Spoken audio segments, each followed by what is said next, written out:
السلام عليكم. هذا الفيديو عنده علاقه بالجاليه وعنده علاقه بالضريبه سواء في اوروبا او في المغرب، لان بزاف ديال الناس بداو كيروجوا واش فعلا كاينه شي اتفاقيه ما بين المغرب والاتحاد الاوروبي، واش فعلا غيكشفوا الحسابات ديالنا، الممتلكات ديالنا، يعني داكشي كاع اللي عندنا سواء دار عقار اي حاجه، واش غيعرفها الاتحاد الاوروبي سواء في فرنسا بلجيكا هولندا، واش غادي نخلصوا عليها ضرائب، واش يعطونا غرامات. بزاف ديال التساؤلات طرحوا، لان صراحه كاينين الناس اللي يهضروا على هذا الموضوع ولكن ما هضروش عليه بجديه. اولا ما كايناش اتفاقيه، كاينين مفاوضات، وهذا الشيء اصلا تعرقل من طرف البرلمان المغربي حفاظا على المعلومات ديال المواطن ديالو، خاصه الجاليه اللي مقيمه في الاتحاد الاوروبي. لكن شنو هي الشروط اللي طالب الاتحاد الاوروبي وشنو هي المتطلبات والهدف الرئيسي اصلا من هذه الاتفاقيه اللي باغيين يديروا، واللي حاليا باقا في المفاوضات، لان هذا الشيء رجع اللور ما بقاش غادي للقدام لان تبلوكا. المهم غادي نشرح لكم داكشي خطوه بخطوه، غادي نوضح لكم وفي حاله الا تطبق شنو يقدر يطرى لك كونك كمغربي مقيم في فرنسا مثلا وعندك ممتلكات، عندك عقار، عندك اي حاجه في المغرب. هادشي واش يقدر يدي بك يعني الهويه، واش ياثر عليك سلبا، هادشي اللي غادي نشوفوه. لكن حاليا راه باقي داكشي مكونخيلي، باقي داكشي مبلوكي. الا سمعتي شي واحد قال لك كاينه اتفاقيه وراه غيقدروا يشوفوا الممتلكات ديالك وغيكونوا تبادلات، هذا خطا. ولكن مستقبلا نعم، يعني ما نقدرش انا نتكهن بالمستقبل لان انا ماشي برلماني، انا ما عنديش لاكسي باش غادي نوافق، ولكن كنعطيكم معطيات حصريه، لان هنا قال لك تشير المعطيات الى ان الموضوع لا يتعلق باتفاقيه جديده كما يتم الترويج، بل نظام دولي يعرف بالتبادل التلقائي للمعلومات الماليه، وهو نظام عالمي يهدف الى مكافحه تهريب الضريبي عبر تبادل بين الحسابات البنكيه بين الدول. يعني هاد الناس بغاو يكافحوا داك الناس اللي كتهربوا من الضرائب، بغاو الناس اللي كتبيض الاموال، بغاو يعرفوا شنو عندك شنو ما عندكش. انت مثلا عندك اموال في المغرب كتاخذ لهم هنا الانجريسو منهم فيتال، وهادشي كله كينطبق على جميع دول الاتحاد الاوروبي اللي منهم فرنسا، اسبانيا، بلجيكا، هولندا، وزيد وزيد وزيد. هذا هو الهدف الرئيسي. لكن هذا النظام يعتمد على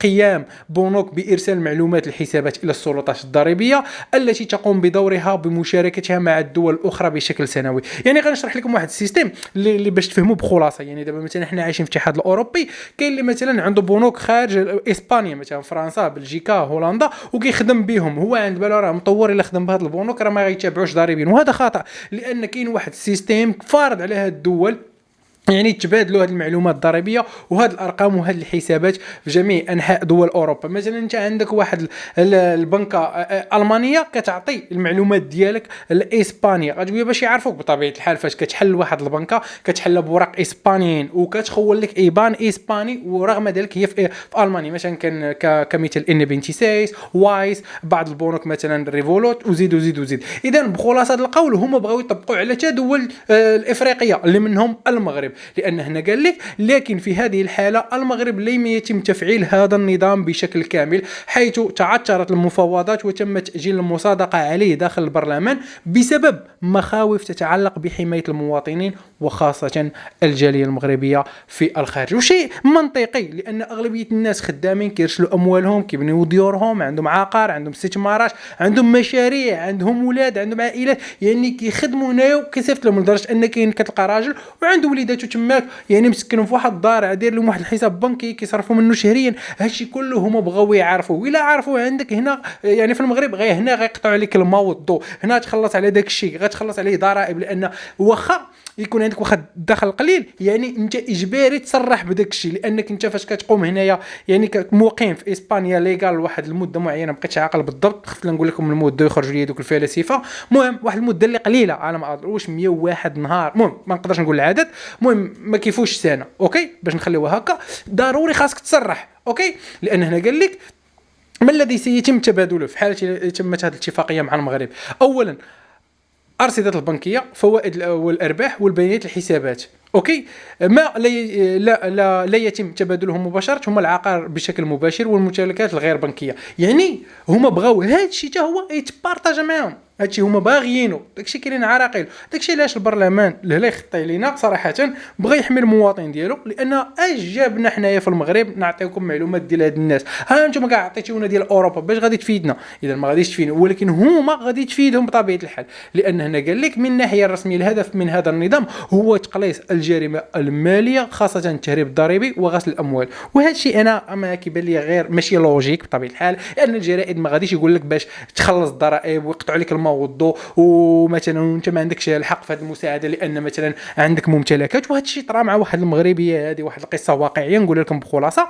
يعني هاد الترابخه سوسيال اي العامله الاجتماعيه تصاحبت مع واحد المغربيه، وحنا عارفين مع الجود والكرم كتعرض عليها اتاي اجي من هنا ولاو كيخرجوك تشري ليها قفطان من هنا. واحد النهار قلت لها انا هابطه للمغرب لا بغيت نعرض عليك، راه عندي الديور عندي هادي ويعني الترابخه سوسيال كتقول كيفاش انا خدامه هنا في بلادي وكنشد جوج دريال وهذه كتشد المساعدات وعندها ديور وعندها ممتلكات ومن الفوق كتخلص. اذا ما يمكنش. هبطات معها حتى للمغرب وصوراتها واحتاجت يعني صور وعرضت عليه والماكله والدار والاشياء كامله والاسرار كامله سجلاتهم. وفاش طلعت هنايا مشات حطاتهم للحكومه والحكومه نزلت عليها وحيدات لها هذوك المساعدات. وهذا الشيء راه حقيقي، ولا دخلتوا اليوتيوب ولا دخلتوا لجوجل غتبحثوا عليها وغادي تلقاوها. اذا في العوض ما تهبط طرابخه سوسيال تماك يعني كطرا مره في المليون.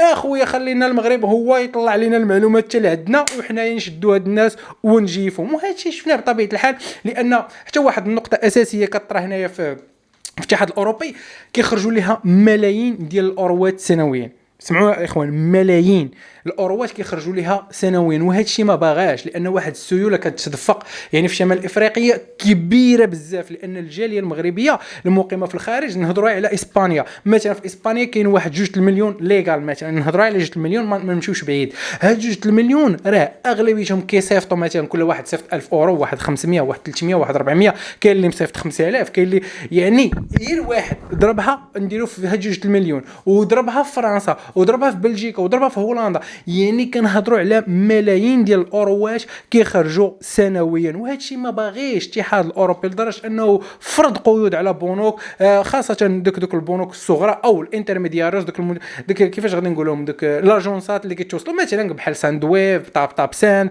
بحال هادو، حتى هما بدا كيشدد الخناق عليهم. وحتى البنوك الا بغيتي تجبد منهم تقولك علاش باغي تصيفط، شنو باغي دير، رغم على انهم فلوسك ومكوتيزي بهم. يعني بخلاصه القول الاخوان هذا الشيء ممكن يطرى مستقبلا باش ما نكونوش كنغطيو الشمس بالغربال، ولكن واش فعلا غادي ياثر علينا حاليا ما كاينش. المعلومات ديالنا غتوصل للاتحاد الاوروبي ما كاينش، اتفاقيه حاليا موقفه، هادشي كله مكون خالي يعني مجمد. اذا الهدف الرئيسي منهم باش يعرفوا علينا الاسرار ديالنا والممتلكات ديالنا. ما عرفتش الفيديو صراحه شحال فيه، غادي نطلب منكم تبارطاجيو على اوسع نطاق، لان راه شحال من واحد خرج في تيك توك انستغرام حتى اليوتيوب تقولك راه اتفاقيه وحديو راسكم وحذاري وحاولوا داكشي تخربيق. دخل اخويا فلوسك وسير قدم مشروعاتك، والحمد لله راه عندنا بلاد الامن والامان. وهذا الشيء اللي كاين شي معلومات وكاين شي حاجه غادي نعلموا بها بطبيعه الحال، واصلا الا كانت غادي تطبق راه منك من عباد الله. هذا الشيء اللي كان معكم اخوكم الحليمي، نتشافوا في فيديو جديد. اخوان نطلب منكم فقط واحد النقطه وغادي نسالي نقطه ورجع السطر، غادي نسالي هذا الفيديو. لايكات الاخوان راه ميتين مؤخرا، واش قادر على هذا المجهود. والله الا كنسجل لكم وجاني العرق، علاش كنحبس الكلمه باش ما يتسمعش الصوت، كنسد الشراجم كعارف الغوات الدراري الصغار راكم. المهم تقدر على هذا الشيء لايكات الاخوان